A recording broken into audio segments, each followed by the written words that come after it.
What's new in Act 2? Well, one of our biggest features is adding voiceover. So we've been able to cast a wonderful group of actors, and we'll have a fully voiced game at this point. So if you've bought Act 1 and you want to play back through it, you'll be able to see all the new voiceover in there, as well as Act 2. And the award for getting smacked around by a girl goes to Casey Gaddis. The storyline in Act 2 gets really interesting. We move from the tourist trap of Chief Roadsides into the local town of Cypress Knee.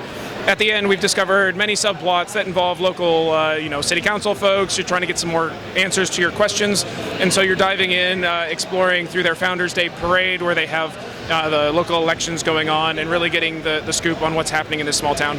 Has the feedback from Act 1 informed any of the changes in Act 2? Absolutely. We launched without voiceover, partly due to budget constraints, but partly because we thought that we might be able to tell a different type of story without voiceover, with it in your head.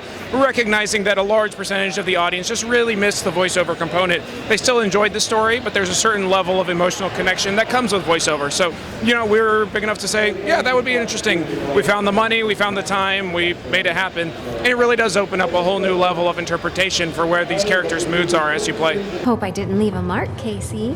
Hey, it's showbiz. You know how to sell it, kid.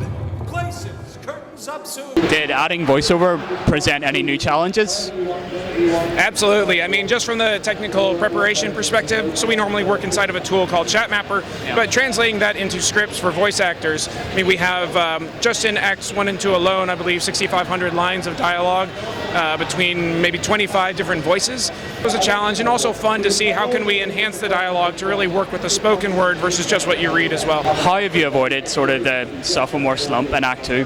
Yeah, there's always a challenge when you want to bring up interesting and long-lasting decisions without bottling yourself into or pushing yourself into a corner. But I think we've made some good choices here, being able to let you experience the consequences of some of your choices in Act 1, as well as set up some interesting payoffs for Act 2.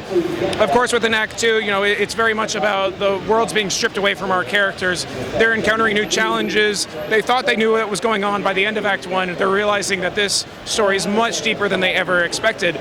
So it's a lot of fun being able to tell that kind of dramatic undercutting as the players go through that act. Sounds great. We're really looking forward to it. Thanks very much for talking to us. Thanks so much.